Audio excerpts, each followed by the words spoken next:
कि इस दुनिया की 90% जो वेल्थ है वो इस दुनिया के 10% लोगों के पास में है। आपने अपनी लाइफ में 10-12 साल दबा के स्ट्रगल किया, दबा के घिसाई हुई आपकी जिंदगी ने आपको खूब थप्पड़ मारे, तो उसके बाद लेकिन फिर आप इंडिया की अगर हम बात करें तो आप 0.1% से भी ऊपर आते हो। आप टॉप की अगर हम बात करें वेल्थ क्रिएशन में, मंथली जो आप अर्न कर रहे हो उसके हिसाब से।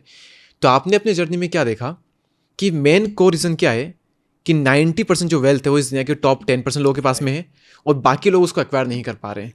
क्या को रीज़न क्या हो सकता है इसका? सबसे इम्पॉर्टेंट है, इसमें हमें समझना पड़ेगा जो लोग बहुत ही ज़्यादा इग्नोर करते हैं, जो मैं हमेशा बहुत बार बात करता हूँ, वही मैं एक बार फिर से रिपीट करूँगा और इसमें 2 कॉन्सेप्ट और नए देना चाहूँगा आपके पॉडकास्ट में।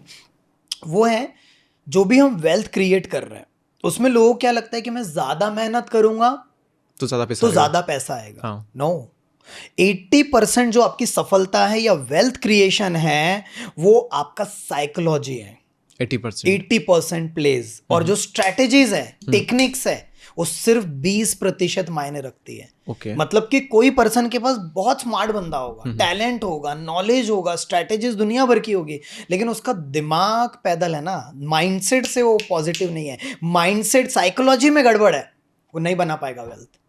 और किसी के पास एक ही स्किल है, 1-2 स्किल है, ज्यादा नहीं है, और अगर उसने अपने ऊपर काम करना शुरू कर दिया, अपने साइकोलॉजी को उस लेवल पे फिट कर दिया, वो वेल्थ क्रिएशन में टॉप पे पहुंच जाएगा। सिर्फ माइंडसेट का खेल में। तो नायर सर का ये फॉर्मूला है KASHS, इज वेरी पावरफुल। अगर कोई इंसान आज उसके जिंदगी में जो भी लेवल पे है, कोई 10,000, 20,000, 50,000 पे अटका पड़ा है, तो इसीलिए है क्योंकि वो K फॉर नॉलेज, क्योंकि उसके पास जिंदगी में उतना ही नॉलेज है, 20, 30, 50,000 वाला। A फॉर एटीट्यूड, के बाद आता है ए फॉर एटीट्यूड। उसका जो नजरिया है ना दीपक भाई, वो सिर्फ एटीट्यूड जो है ना 50,000 वाला ही है।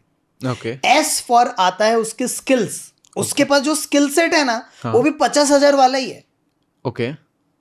एच आती है उसकी आदतें, उसका डेली रूटीन देखो, उसकी हैबिट्स कैसी है, तो उसकी जो हैबिट्स है वो भी 50,000 वाली ही है।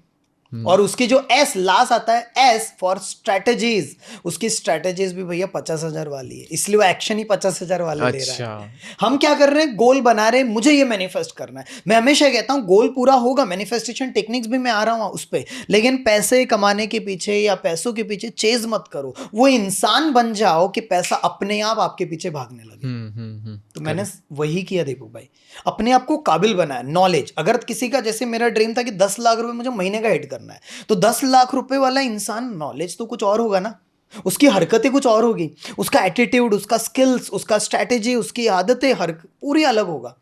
तो मैंने वो देखना शुरू किया कि अगर मुझे 10 लाख रुपए कमाना है तो उसका बातचीत का तरीका क्या होगा, कौन सा स्किल्स होगा, नॉलेज क्या होगा, एटीट्यूड क्या होगा, सब कुछ करेक्ट अपने आप होने लगा। तो उन्होंने ये बताया KASHS, knowledge, attitude, skills, habit and strategies.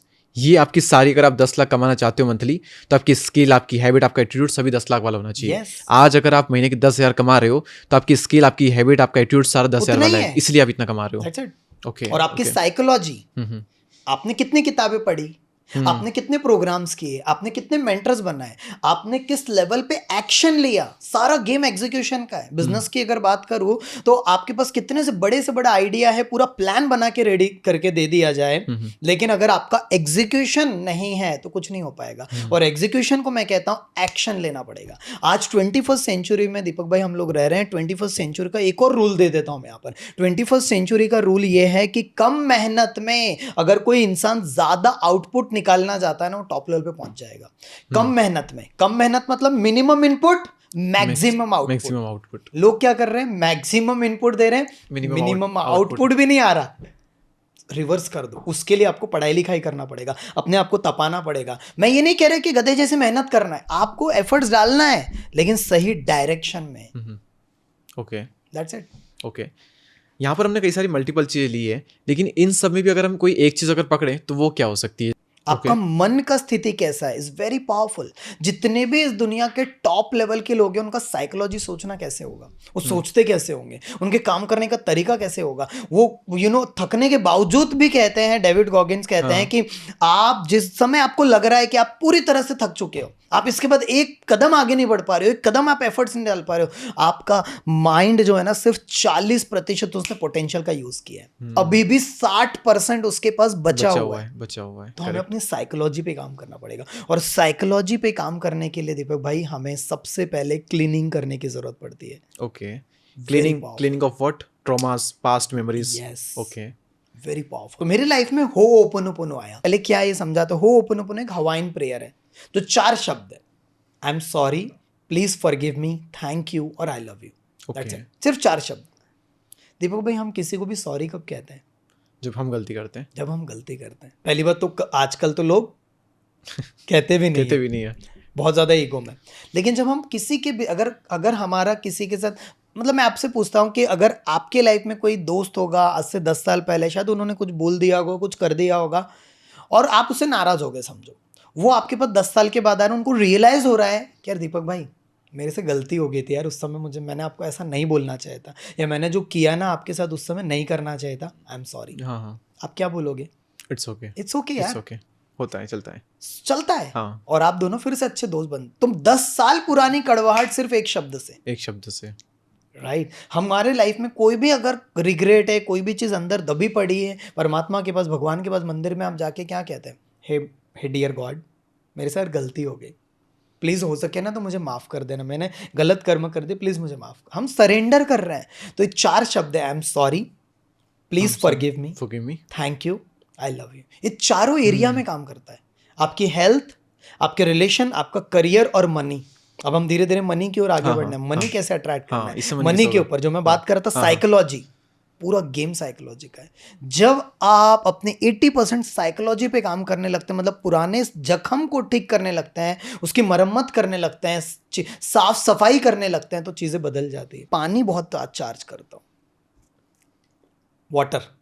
Water manifestation सुना होगा। हाँ। चौथी चीज है, मैं कुछ ऐसे टेक्निक्स यूज करता हूँ, जैसे कि आप देखेंगे ये मेरा पर्स है, वॉलेट, आपकी ब्रांडिंग हो रखी है, दीपक जैन 2.0 है, और आप देखोगे ये पर्स आपको पूरा भरा दिख रहा होगा। हाँ। बल्कि आजकल कैश उतना नहीं चलता है, बट फिर भी मनी, इसके बारे में भी हम डिस्कस करेंगे।